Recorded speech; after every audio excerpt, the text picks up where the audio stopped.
Then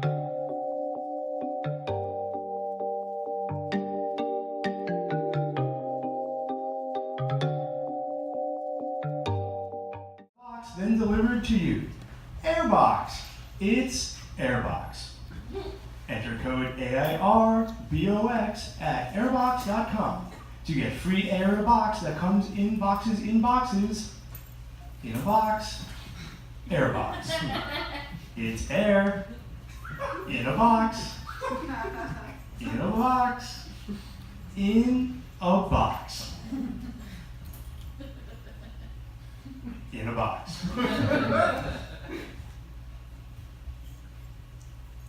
In a box.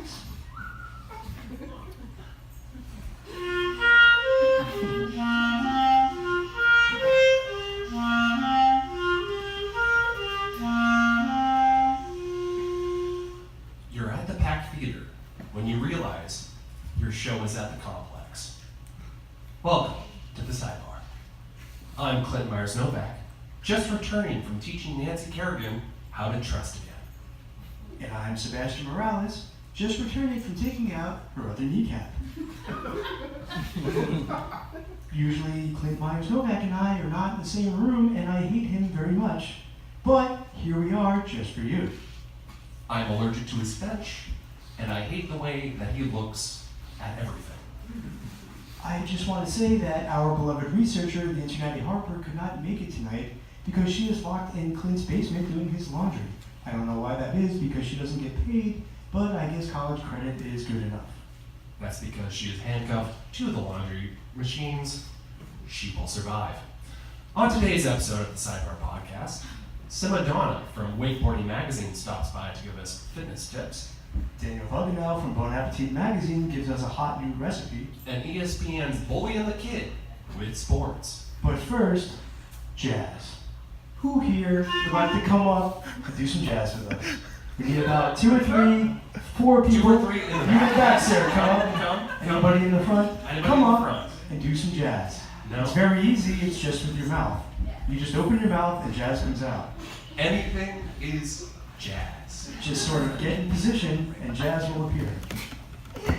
No? And if you do jazz well enough, you're going to get to name it. Come right up, don't sit in that chair, it's broken. I almost fell. So, if you want to just get in there, take a little hunch.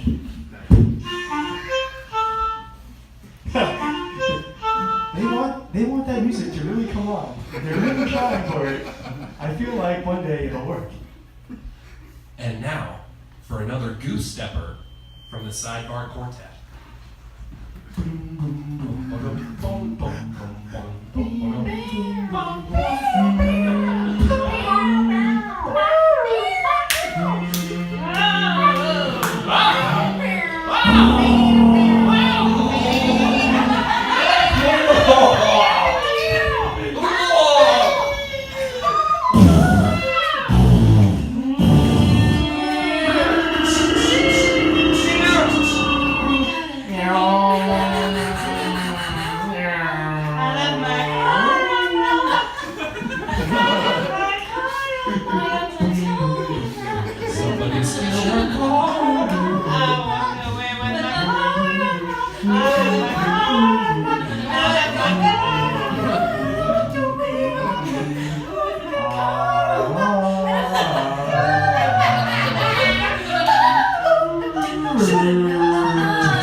Something really pretentious. Anything will do.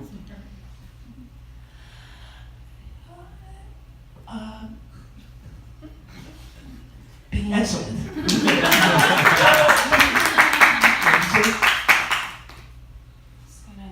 I was gonna name it. That's it. That's perfect. I was going to name it. And that's jazz. Give us a round of applause. Jazz, everybody. Thank you so much. That's jazz. This is the Sidebar Podcast. If we could go to the next slide, please. And now, that sweet music you've been trying to play. If we go to the next slide after that. Fantastic. And the next slide after that, please. Here we go. Simadonna is a fitness guru and frequent contributor to Wakeboarding magazine. His article, Rough Water with Simadonna, details some of his workout regimen that has made him so competitive in the world of wakeboarding for so long. Today, he shares a few tips for those looking to get on top of their fitness. Simadonna, welcome to the Sidebar. Oh, thanks for having me, Clint. It is always a pleasure. I am so glad you're here. Well, it's glad to be here. We all know Memorial Day is coming up, and you want to get out in the water as much as possible, get your glutes in order. Here I am. Well, Memorial Day, we're trying to make it the most memorable Memorial Day in record history. So Memorial Day is all about the armed forces. So we're trying to get armed on ourselves. This is all about arm workouts today. So please, Sima, tell me about one of your best workouts on the wake, the armed robbery. Well, I'm actually working part-time in the Coast Guard. Everybody knows that Simadonna is out on the water, he's a legendary wakeboarder. He always likes to do drive. That's difficulty, risk, intensity, ferocity, and execution. So when I'm out there, I like to get on my Kawasaki, take my M16 machine gun, and just kind of roll up to the boats on the back of the wake. Now, if you sort of bend, if you want to work out the back of your knees, you can just kind of side saddle up to people and you kind of dominate the backside. You kind of hold on, usually when people are fishing or they're just kind of sunbathing. Simadonna likes to roll up there with a little assault rifle and gives them a little credibility. I get pretty stoked about that. And of course, the more shots you take with your assault rifle, the better the workout is. For sure. Now, I never use real bullets. Simadonna likes to use blanks. I'm actually a pacifist. But if you don't have access to water or a wake out there, you can just kind of go up to people while they're mowing their lawn.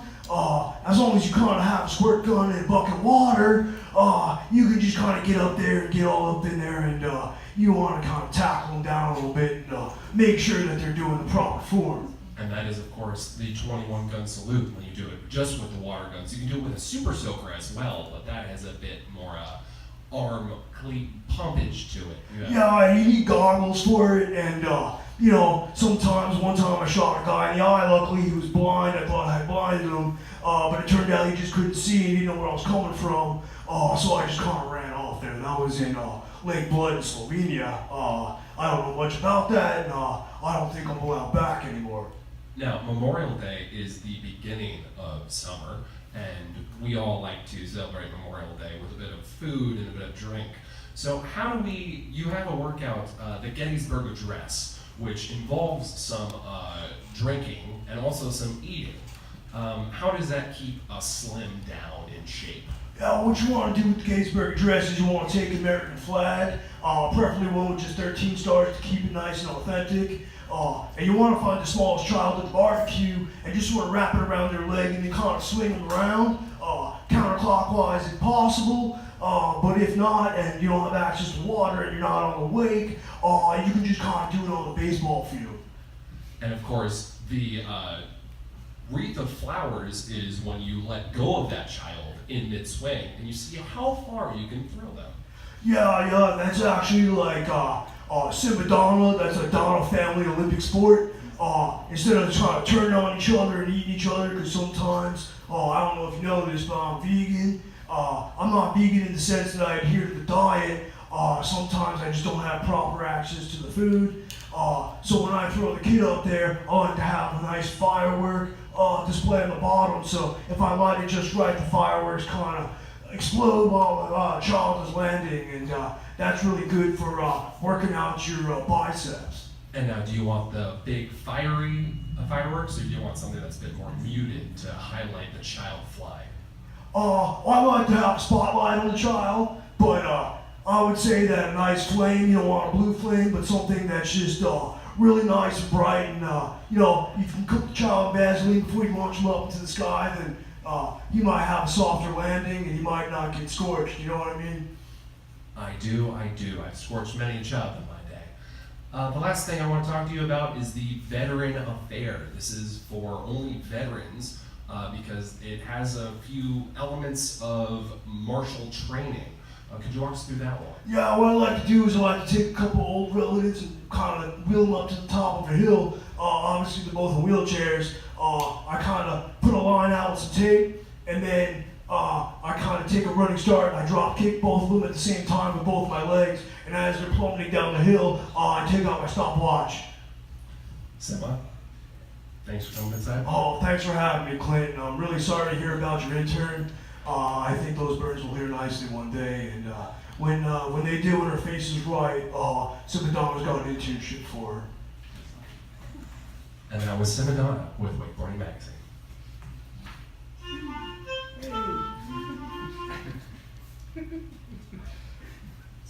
And now from Bon Appetit Magazine, here's White House Executive Chef Daniel Buganow with the art of the meal.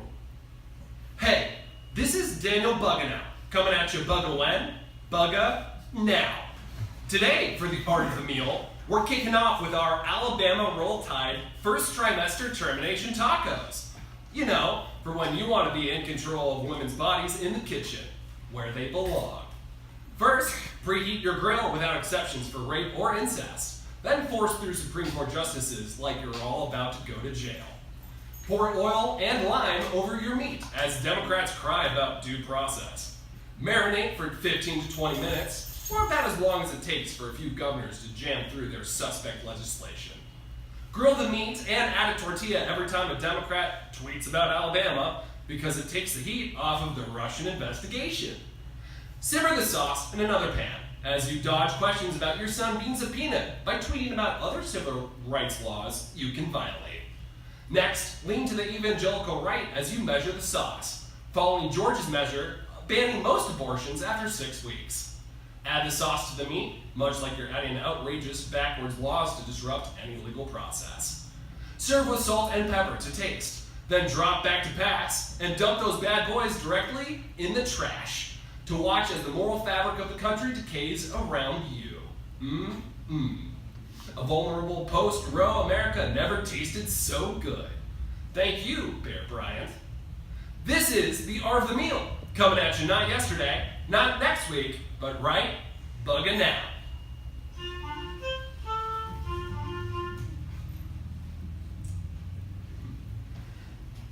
And now, ESPN's Bullying the Kid with sports. Oh, bully! And I'm the kid! Let's go! First topic! Zion Williamson is projected to go to the New Orleans Pelicans with the first pick in the NBA draft! What's the better Zion nickname, Pelican Fly or the Pelican Brave? Pelican Brave! Pelican Fly! Brave! Oh, you kidding me, kid? Are you goddamn kidding me? There's no goddamn way! Have you ever seen a Pelican Brave? Denzel Washington's walking around his grave right now. There's no goddamn way that Denzel Washington or Tom Cruise might drink out. That's a long movie. You know that's a long movie? I could have been a lawyer. The bully could have been a lawyer. The bully could have been a lawyer. The bully don't do anything. He can't stand goddamn bully. The bully has 4 kicks. He's 5 kicks. I got so many fraternities. I can't even. Well, you can't even what? You can't even do what you're saying. I know what I'm saying now. Let me tell you something, kid. I will step over your grave, dig you up, get your family back under it. I will watch 5 copies. I will get you the Pelican Brave for Christmas. I don't even celebrate it. Second topic. Pardon the interruption, is our sister show and a lesser show that's also on ESPN. What's the better pardon? Presidential turkey or my friend? My friend! A presidential turkey! Are you kidding me? I think they named that turkey. Gobble, gobble, gobble, kid. You don't even know what you're saying. You think the turkey will make you get the turkey from? What is a turkey? You get a turkey doesn't eat part. President Trump didn't party until he ate your turkey. President Trump is 4 turkeys in 1 turkey. He is the presidential turkey. He's wearing a red hat. He's got little turkeys running around. You are wearing a hat. I will put you inside a red sack. I will put you inside of a body bag. I'll put your family in a body bag. I will put your whole family in a body bag. Your family is a body bag. It's a helping you and suffocating you and surrounding death all around you. The bully has no family anyway. Third topic. Arizona Cardinals All-Pro quarterback Patrick Peterson got a 6-game PED ban by the NFL. What's the more effective PED? The cream or the clear? The cream! The clear! The cream! You can't even say it. I how big Barry Bonds' head got when he took the goddamn clear. The clear you can see it, you can smell it. You put it in asshole and I know what asshole feels like. You put it in I put it over my body and that's what it feels. What is the clear? In the clear, you are clear. Are you clear? You're not even clear. You got no mirrors on your car. You got no license to drive. I have a license to kill. You got something on your head. You're a smooth, baby person, and you're lesser of men. There's no way you know anything about PEDs. Of course, there's nothing about PEDs. You're a PED. I have the cream. You smell like purple drink. Fourth topic. The Washington Nationals won a series for the first time in a month, kid. Was it that time of the month or their time of the month? That time of the month. Their time of the month. It was that time of the month. There's nothing else. No. It's just that time of the month. You're on the red because you're doing the show. You're on the red. You're covered in blood. You have blood on your hair. You're soaking kerosene and stuck in a goddamn gasoline tank. That's not that I time of will the roll month. you That's down the hill never and film that an time action of the movie. month. I'll go out to Hollywood and I'll get a Every budget. dog does not I'll get have its producers day. and actors. Every dog I'll is hold gonna auditions die at on the Pac ground. Theater. It's red. I will roll over. There's no way. I'm Bully. And I'm the kid. And we're out.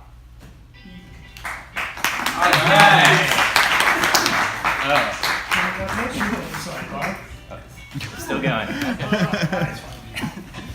No, I can. Yeah, what?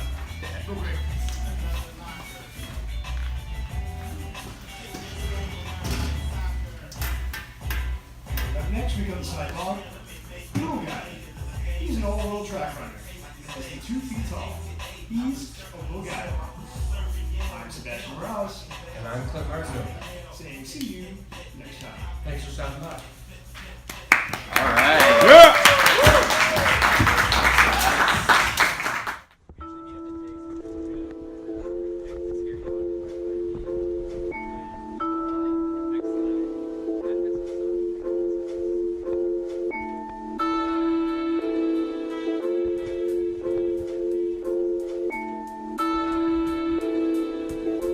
Tommy's got the vibe, got the vibe.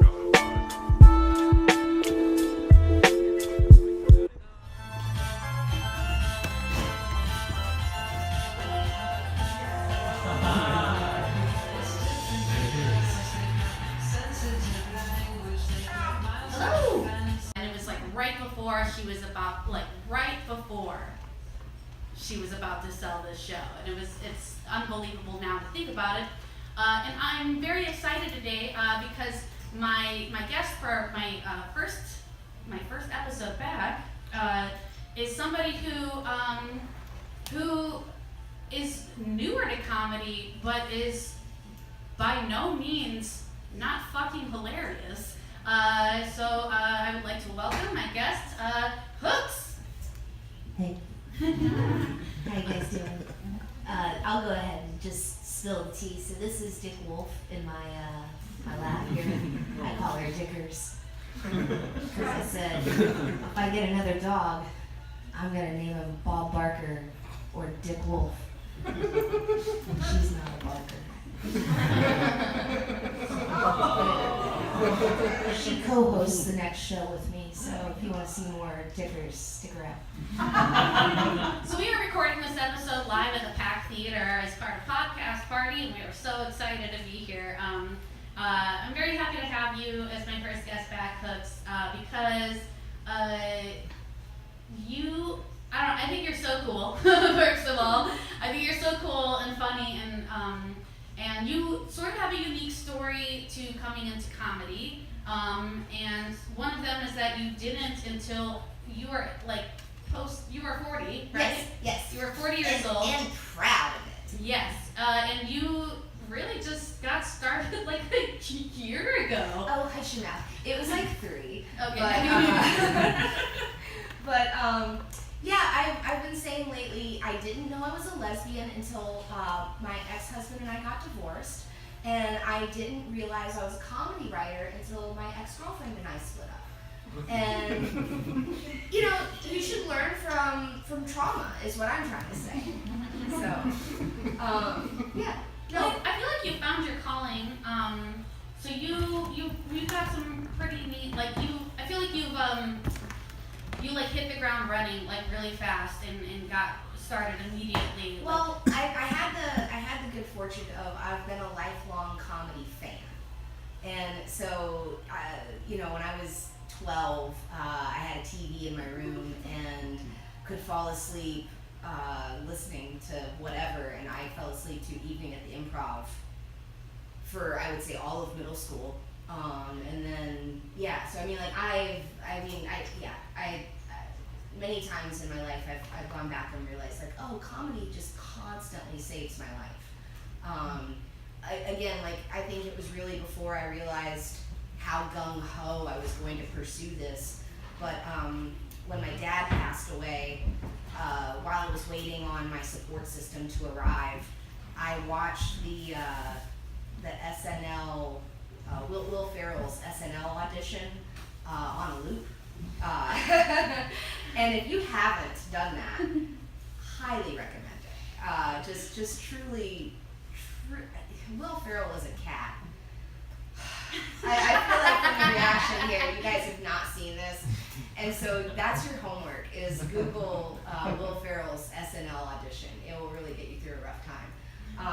He has so much joy. It's definitely like, he was an influence on me. Like that whole cast, like that whole time period of SNL was an influence on me, because I felt like when people criticize it because of big characters, or at least, I don't know, when I first started comedy, I feel like people were criticizing that period of SNL. Like it was impure because it's these big characters, but I'm like, there was so much joy. As opposed to Chevy Chase and Bill Murray. As opposed to cocaine assholes. It's like, okay, but Sure. like that wasn't SNL shtick the whole time.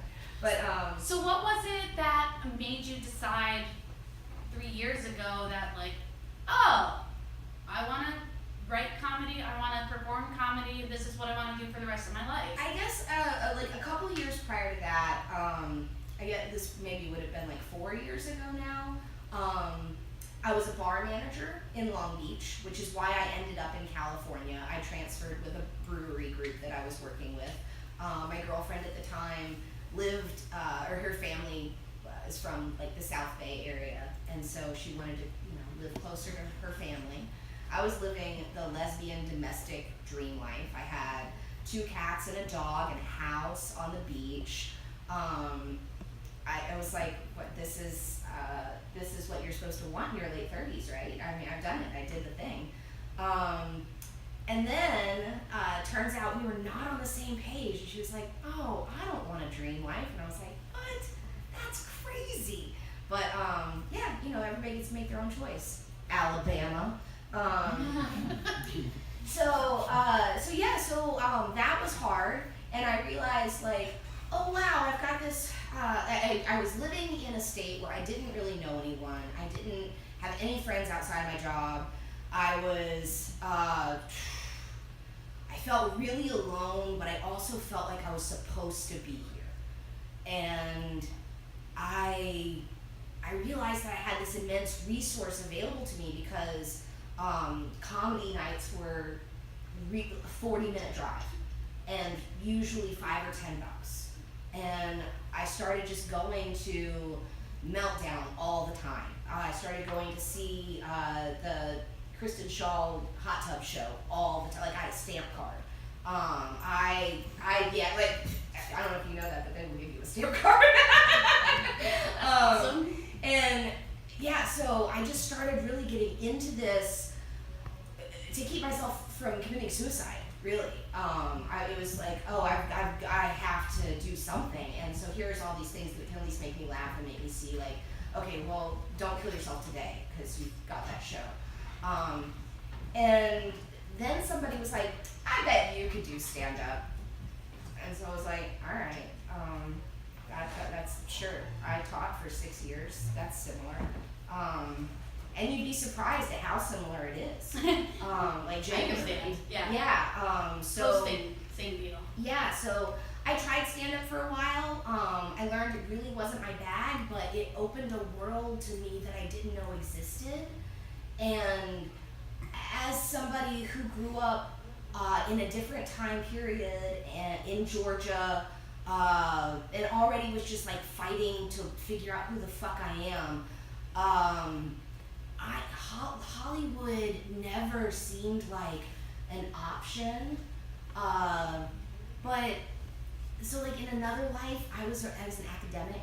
I like studied philosophy and I'm published in law. And I have like professors who really were like,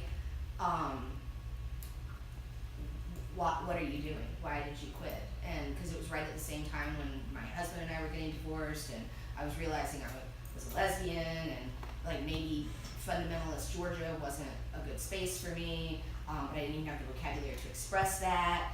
And so I kind of just like turned my back on academia and felt a lot of shame and judgment for it. And then went and did this weird thing in my 30s in Portland where I was like, well, I'm queer and now they'll love me. And they were like, oh, you were like married? I don't know how gay you really are. So then I was like, oh shit, no scene is easy. I don't even know what to do. I read it so hard. And so coming into comedy and just realizing that there was a space that I could talk about my life and have it make sense and feel like there was some crazy support that I hadn't felt since I left the church.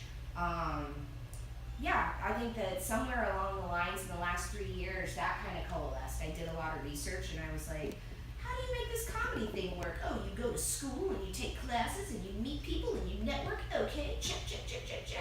And that sounds all like bullshit, but really that's it. Like you go meet people and you make friends and you find out the people you like and you find out the people you don't want to hang out with, and then you go make art with the people you like. Hell yeah. Yeah. That is how you do it. Apparently. No, it is cool. It is cool. And you so you recently filmed a pilot or a web series? We filmed a 4-episode web series. It is arguably a queer rom-com, where it's called Questionable, and it follows someone who is questioning their sexuality. Because so much media is about like people who are just like, I'm the gay one. And it felt to me when I was young like I didn't identify with that because I didn't know with this certainty. And so therefore, because I was questioning, I couldn't be gay. And I just wanted to make some media that would reflect that space. So. Indeed. I recently just read a list. By recently, I mean last night. That was like, top 12 reasons, top 12 ways to know if you like women. I was like, oh yeah, okay. Check. Okay, I'm good. Because I was questioning, I was going through that like thing of like, do I like dudes? Do I like women? No, I still like both. It's fine. Continue as knowing. So cool. And now after this show, you're actually going to be hosting your monthly live late night talk show. Yes. Called Late Night Hooks Up. Yes. And it is like all pop culture, no politics, kind of like a variety show meets a real traditional, well, that's not the right word, meets what we've come to expect from a late night format in the post-YouTube era. Ooh. I like that. And by that I mean, fuck cards. If you were drawing shit on posters, let's reevaluate your environmental stance. Like, so anyway. Like grading cards? No, like the cue cards that you see shows use. Like, I'm so over that. That's so, like, what is this, 1983? Oh yeah, like literal oh my cue God, cards. like actual cards. Like, let's get with the fucking times. Anyway, that's fine. See, I just use the cue cards in my mind. I get off track sometimes, but that's fine. That's really cool. Okay, so do you feel like you could have like had this much, like, do you feel like if you had figured this out 20 years ago, like that like comedy was what you wanted to do you think like in the circumstances you were in, you could have like made it happen, or could you even have figured it out? I was riffing with Colton, and Colton is my soulmate, my writing partner. He's arguably the other co-host of this show that we're running. I couldn't do what I do without him. He is my other and better half. But I was telling him, even in the car, I was like, I don't even understand how people in their 20s write comedy. I don't know how you do it without like a lived, not to act like in your 20s you haven't lived a life, because you have, and it is definitely like it's constantly informing what you're doing. But I feel like I'm only just now getting to a point where to be able to look back and to be funny about it. Indeed. Okay, so I propose something. We're gonna wrap this up. This episode. This is just a shouty. I propose something to you, and that is, I would love for you to come on in 1 year. Okay. Because I'm continuing this, like this is a relaunch of the Comedy Girl Crush podcast. It's not like I'm like, oh, why wasn't I doing it before? Life gets in the way.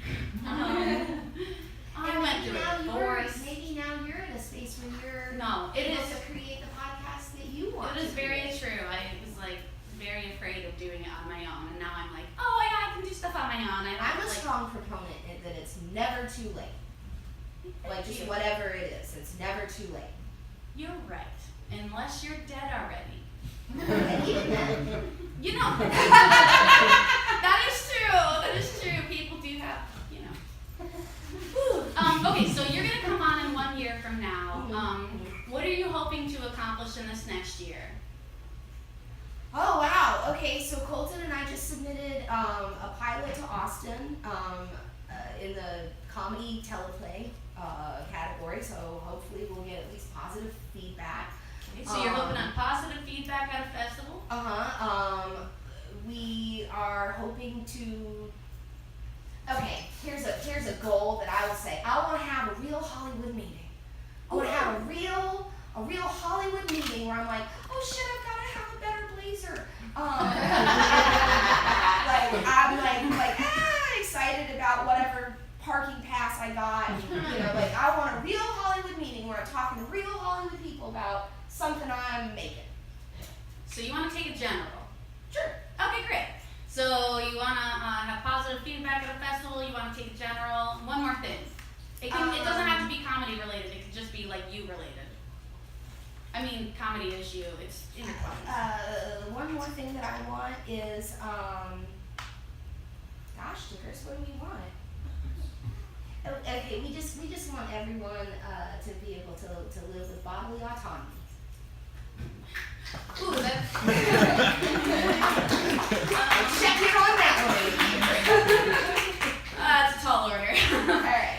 Thank you so About much, that, folks. Thank you so much. You are amazing for joining me tonight. And thank you. Follow us on social media at Babyface hooks on everything. Babyface Hooks on everything. Thank you so much. And thank you to all of you for watching Podcast Party. Thank you to Jacob Slazinski and Will Hagel. Yeah, and for- go get yourself a drink and do Matt whatever the shmush on the patio area is, and then stay at 10:30. We'll have another kick-ass show. Yeah. Thanks. Bye. Yeah. Give me your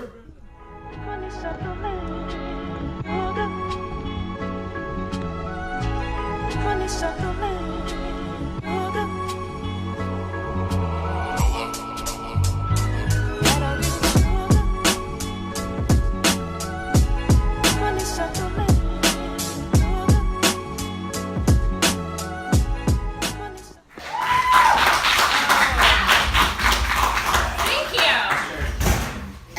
That's okay. the show of awkward silence. Does anyone who doesn't want a mic want to sit here? No, I Guys, thank you so much for hanging out. This is your Friday night, and it's amazing that you're spending it with us. So Brad and I, this is our show, Barjory Buffet, the Cruise Detectives. And really all that brought me and Brad together was the mystery books of Dame Druzel Scream, the acclaimed author. And so that's what inspired this podcast for us to change her work from book into audio drama. Despite her legal team urging us to move on or try harder, and telling us that they're suing us for our own good and we'll thank them someday. So keeping that in mind, our legal woes, we're so excited to present this new episode to you based on upon the works of the prolific genius Dame Droozle Scream.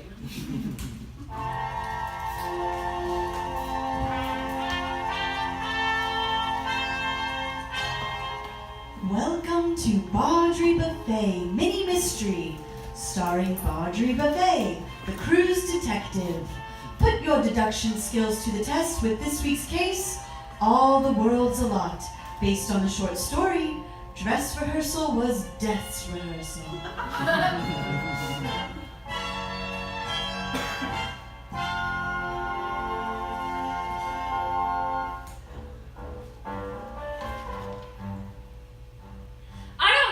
Richard Gere tweets, "The sea is the original black box theater. It's dark, a quality metaphor for death, and whenever you go, you kind of don't want to be there, which is also like the library. Also, last thing, real quick, neither are comfortable places to sit, unlike the library." These are a few of the observations I've picked up from a lifetime of ghosting the play during intermission. Anyway, imagine 60 of these pay-what-you-shouldn't theaters on a single boat, and you've got the Hudson River Puddle Playhouse, the offshore, off Broadway. Every seat is broken in a new, innovative way, and I could barely hear myself think against all the vocal warm-ups. This cringe fest of a fringe fest is home to the most serious bad actors and the most useless parodies, like the gender-swapped Alexandra Cameltoe. Alexandra Cameltoe, they are waiting in Old Navy for you. Me, I loved her. Me, I worked for her. And me, I'm the damn fool who pointed out her camel toe. Stop it! Oh my god! These thespians are the same Hudson River freaks who petitioned Captain Sully go to jail for noise pollution. They're also the villains in the upcoming Sully 2.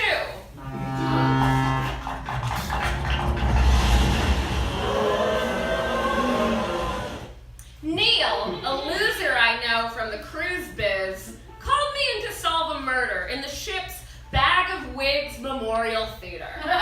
Neil was a wet saltine of a schmuck and consequently was now stage managing a one-woman show, which amounted to doing the teacher's homework. The last play is just letting out. It's The Merchant of Venice, but it's set in a blockbuster. But that show has a lot of locations. And a blockbuster has a lot of aisles. My only note is that I didn't like it. So, as you might have heard from LinkedIn, I'm stage managing the new show by Maud Yonkers. My dad's Greek, my mom's a bitch, and I'm half Greek. A New Yorker's rhapsody of how delis used to be. I heard you were stage managing a one-woman show. New low? Similar low. Anyway, there was a murder during the performance, right on stage, and we even have a suspect. So Maud Yonkers is finally dead. Dead? That's rich. Filthy rich. Rich as I am in drink tickets. You want my Yonkers dead, you gotta kill her good. But they sure did try, right? Yeah. Right? Yes. Yes, it's me, Maud Yonkers, winner of February's loudest actress from the act teams. God damn it, just tell me who died. Thankfully, all they killed was my understudy. I was undergoing throat surgery for Scream lumps and missed my only performance. But I'm back tonight, the show must go on.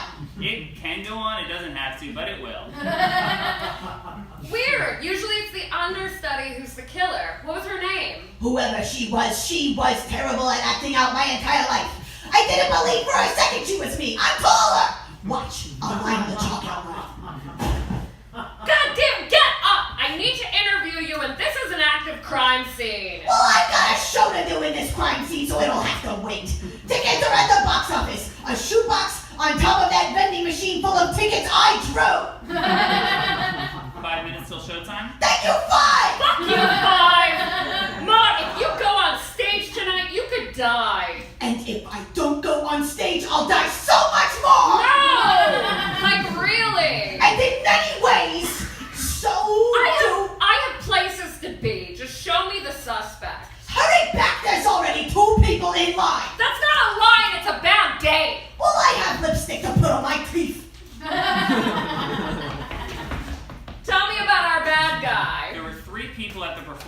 Two were the understudy's friends who gave this statement. Oh yeah, the show was really cool, and we loved how long it went, and the set design was so cool. Okay, so our only witnesses weren't paying attention. Yeah, the set design is a cigarette on a stool. But the third guy boarded yesterday and saw no other shows besides this one. There he is, loitering outside the production of Cats. Wow. I've never heard Memories sung with such complacency. Hi, Barjory Buffet. Alvin O'Calvin, nice to meet you.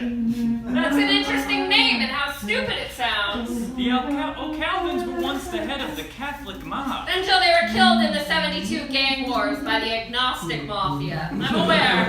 Yeah, the agnostic's entire defense was, who can ever really say? Speaking of freak accidents, if I watched a woman die on stage, I wouldn't catch a matinee the next morning. Well, she was just an understudy, as I later found out, so it's not sad. Now, if I had noted that in the program, this whole thing could have been avoided. Wait, what? Huh? No, what were you saying? I don't think I... No, you basically just admitted to the crime again. No, I admitted to nothing. Oh, hear that?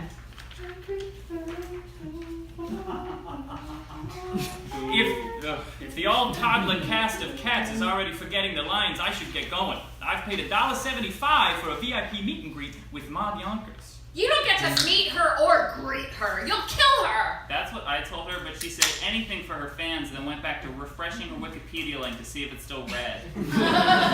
Well, even if I was trying to kill you, you don't know how or why, and you're not going to know by the end of the show when I get to my meet and greet with cheeses and meats. Gotta go! By the end of the show, we've only got 3.5 hours to figure out the how and why. Let's go now so we can get seats together. There's no way that'll be a problem, but yeah, sure.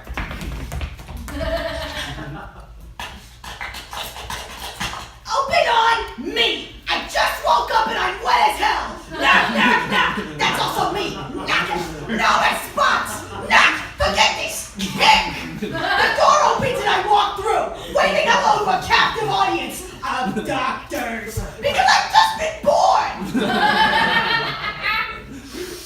Okay, how do you kill someone from the audience? Did he tamper with the cigarette? Nope. Maud makes me buy them from the Hudson News at the Newark airport. The props are clean. I always see the same characters on the subway! The little boy! The old man! Bill Clinton! There they are! On the G-train on my iPad! Playing Mad TV that I turn up all the way. It's really loud, so I use my earbuds as earplugs. Now it's good volume! Jesus Christ, how far into the show did she die? At the very end, which is creepy because the whole last scene is Maud in heaven finally trying a cronut. Did the crowd realize she was dead? No, they tried to clap her back to life like Tinkerbell. Oh no. The first call I ever made on my car phone was to order a pizza to the cab. I got it! Ate the whole thing without napkins and tipped nobody!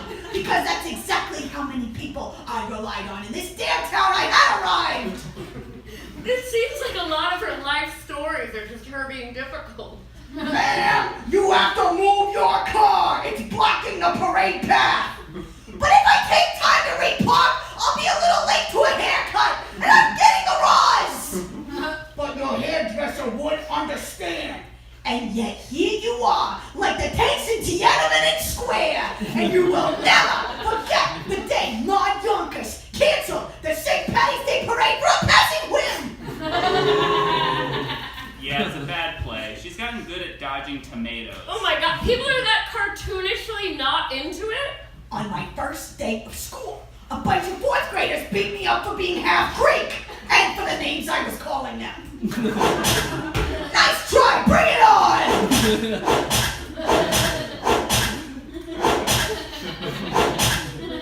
That's it!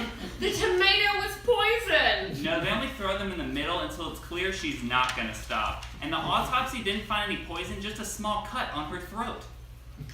So many hours lost in bodegas. Am I in the mood for cashews or walnuts? I scream at a sleeping cat. Keeping it down! Bellows the manager whose non-white race I have swapped out for Italian. Oh, Calvin must be connected to some part of her past. Does she have any ties to the mob? No, she'd do a monologue about it if she did. She even does one about cutting a line at a deli. No serving 63. I glaze my paper tab! Not even close! With every slide of the slicer, I grow more impatient! Slice 64. Could I forgive myself if I slice 65? Deep breath, Marty! Squeeze 66. That was chicken salad! No going back now. Slice 67. That's a me! I taste the line in my mouth. Like the radish melt I ordered. It tastes just okay! Anyway, I ended up getting 3 cases of super duper Jewish wine, and it was bad, so I poured it out the window on dancing children. I started with a fire hydrant, busted open. Only in New York, am I right? Flowers, that's it. At the end, if somebody threw flowers, maybe it hit her neck and... Blam, blam, blam, blam, blam, blam, blam goes the shovel. I look to see if the rat is dead. It is, and it's my roommate's dog.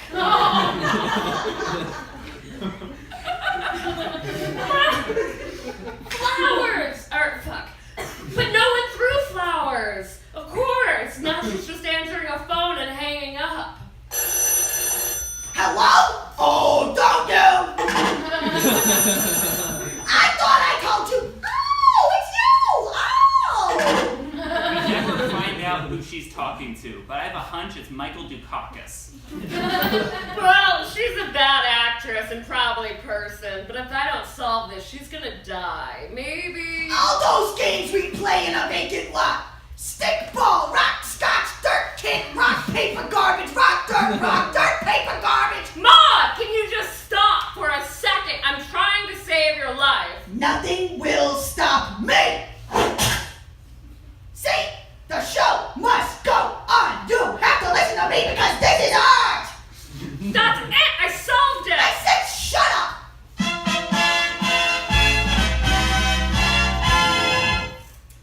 How did Barjory know? Do you know the answer? No. You don't? Seriously? Oh my god, that is so embarrassing for you. Like, okay, wow. No, it's nothing. Public schools have really fallen to the wayside is all. They teach for the test, but you lack common sense. Here's the answer. Neil, go get Alvin and bring him up on stage with us. Make this quick. I don't want to break my streak of no intermissions ever. Hey, what gives? I thought it was time for an autograph with my favorite defenseless actress. Take a seat, Calvin. Ladies and gentlemen of the audience. How do you kill someone without ever leaving your seat? A gripper grabber like for picking up trash? No, but that's a great idea and it's mine. You throw a tomato at them because everyone else is doing it, and you slip a razor blade in there like no one ever really did to Halloween candy to slice a neck vein without anyone noticing. Boo, we all hate this. Boo. But she didn't die till the end. Imagine you're an understudy. You get splattered with a tomato early in the show because you have less dodging experience. Stings a little, you keep going. You feel woozier and woozier, but as your mentor always screeches, the show must go on. You don't notice the blood. It looks like tomato juice until the very last scene. It takes place in heaven, so I assume she was dressed in an all-white version of her regular clothes. It's a bold costuming choice. It's community theater mumbo-jumbo. How could nothingness ever resemble anything? Only then does the understudy realize how much she's been bleeding. And what was her cocky resilience to soldier on has become her losing too much blood over the course of too many stories about your bitch mother. She was a cold, stupid woman unlike me. Yeah, back to the show. Yes, I agree. God, he's not on your side. He tried to kill you last night. But why? Maud, you've inconvenienced a lot of people throughout your life. But which rambling, climaxless story was his? I have a guess. You took his deli number, and it ruined his life, and the lives of everyone he ever loved. What? No way! I've never seen him before! Everyone loves me! You don't even remember? Oh, it's you! little Danny Lonigan! No, what? She just said my name. Fine. Allow me to remind you.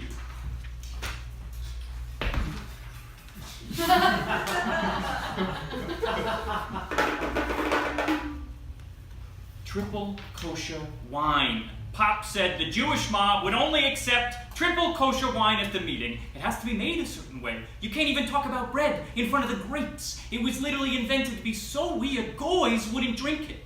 Look, I don't get it either. Number 67, said the deli. That can't be me, I thought. That woman in the bejeweled leotard is taking it. Her confidence fooled me. But when I looked up from my little paper slip, she was gone. Gone like last week's trash to the trash island. Double kosher wine is fine, Ma said. But after half a sip, the conschmigliere yelled, "This is too delicious to be right! Kill them!" They took out their guns. 2 shots. Ma! Pa! 3 more shots! Aunt Shauna! Little Tommy! Big Tommy! 14 more shots! Great-Grandma Joan! Cousin Bob! Niece Tabitha! My fun uncle! My normal uncle! Huge Tommy! Uncle Match, who was a lawyer and demanded we mention that. My 4th grade teacher! Captain Karate! Todd! Mr. Muffle! My fraternal twin, Jerry! Professor Munchkin! And yes, a lot of these were cats. And a girl I had been calling Caitlin, who was Collie the whole time and I didn't know before she died. It was such a massacre that the Orthodox Jewish killers renounced their faith and became the agnostic mafia. I snuck out on the fire escape, but I didn't go to the police. I'm no knock. I went right back to that deli and asked the name of their fussiest customer. Finding you wasn't easy. Your website is always under construction, and your Wikipedia was flagged for no one caring. But after all this time, I'm finally going to strangle you with your feather boa that's so old it looks like a balding rope. Frankly, I have notes. I don't want to give you a line read, but I'm gonna strangle you. That's it! Wait, Alvin! Don't you want to know how I knew about the murders? Because I was there that night. What? Your dear, so very dead, extended family and cats gave me a message for you. They said, "Maud, now! Tie him up with your disgusting boa!" Oh, nuts. See, that was acting, and it was the best kind of acting. Lying. Wow, my understudy dead. Me, almost dead. This gives me another idea for a show about my bitch mother. Okay, whatever. My job's done. I'm gonna swim ashore and play the penis game with Rudy Giuliani till we both have strokes.